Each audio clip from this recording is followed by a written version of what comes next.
So, next is the product rule. So, product rule naman, meron kang i-multiply na dalawang variable, yung u times v. So, the derivative mo in terms of x. So, that is equals to u times the derivative of v in terms of x plus v that times the derivative of u in terms of x. Okay? So, example, y is equals to quantity x cubed plus 7x minus 1 times 5x plus 2. Okay? So, dito, ito yung u at saka ito yung v. Okay? Kasi yan yung i-multiply natin na quantity. Diba? So, ngayon, gagamitin natin yung formula. So, sabi dyan, ilalagay u times the quantity of v in terms of x. So, isulat mo muna yung u, x cubed plus 7x minus 1. Tapos, i-derivative mo yung v, that is equals to 5. Okay? Plus, sulat mo yung v, quantity 5x plus 2.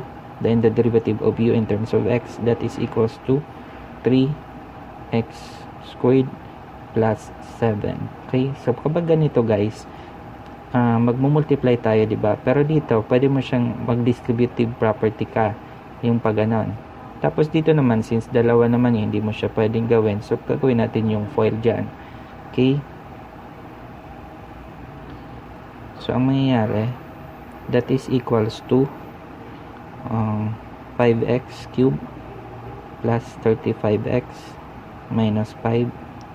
Tapos dito naman, that is equals to 15x cubed plus 35x plus 6x cube plus 14. Tapos simplify like terms. Okay, so nakalimutan ko pala ilagay yung y prime. That is equals to 20x cube plus 6x squared plus 70x plus 9. Okay, so another example, function of y is equals to x raised to negative 2 times the quantity 4 plus 3x raised to negative 3. Okay, so derivative niyan is equals to, yung u niyan is x raised to negative 2. Sulat muna natin. Tapos derivative nito, that is equals to negative 9x raised to negative 4. Okay, plus yung v, that is 4 plus 3x raised to negative 3 times the derivative of u, that is equals to negative 2x raised to negative 3.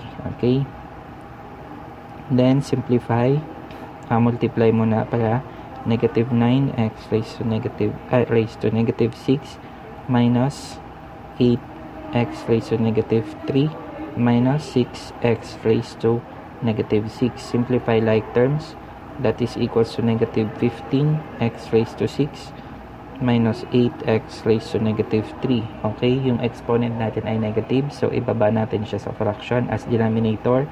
So that is equals to negative 15 over x raised to positive 6 minus 8 over x raised to negative 6. Okay, pwede natin siyang i-subtract by multiplying this fraction times x raised to 3. So okay, so kapag na-multiply natin siya, yan, ito ay magiging x8 x raised to 3 over x raised to 6. Okay, then pwede na natin siyang i-subtract, that is equals to negative 15 plus 8x cubed over x raised to 6. Then next is quotient rule. Okay, so sa quotient rule, kapag meron kang nakitang fraction nung halimbawa u over v, so derivative niyan in terms of x is equals to v times the derivative of u in terms of x minus u times the derivative of v in terms of x over v squared. So example, function of y is equals to 2 over x plus 1. So in this case, yung ating u is ito nasa taas at yung v is yung denominator natin. Okay, so gawin na natin siya. Y prime or the derivative of that is equals to, copy muna natin yung v, that is x plus 1, then the derivative of u, that is 0, minus yung v times the derivative of times u times the derivative of v na yung 1. Okay, kasi derivative of x is 1 plus 1, diba? So that is plus 0. So okay,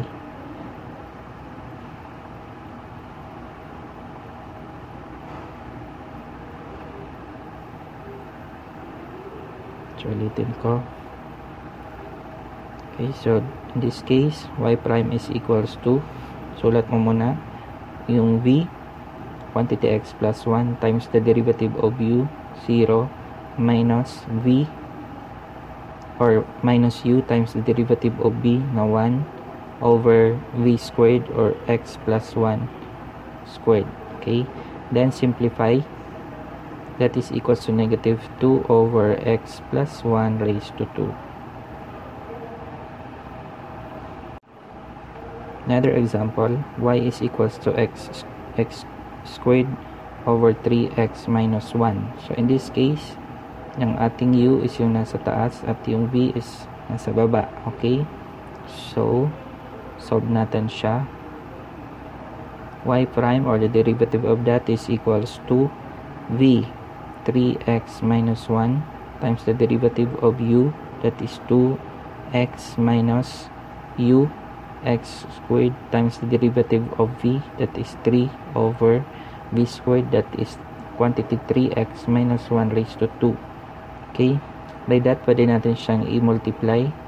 So y prime is equals to 6x squared minus 2x minus 3x squared combine over quantity 3x minus 1 raised to 2.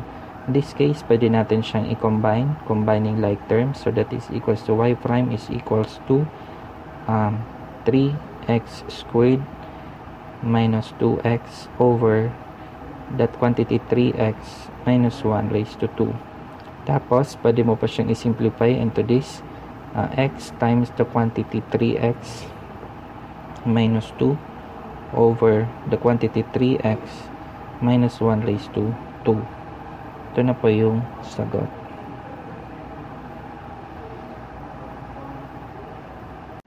Okay, so idadagdag ko lang dito yung radical. So kapag radical naman yung function, say for instance, okay, 2 square root of x and cube root of x raised to 4, and then 7 square root of 3. Okay, square root of x raised to 3, I mean. So yung derivative niyan, that is equals to d over dx, x raised to 1/2. Ito naman d over dx, x is equals to 4/3.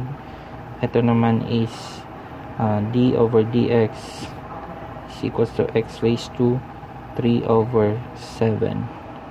Okay, so ganun kapag radical function. After that, pwede mo nang gawin yung power rule ulit kasi naka-power naman yan.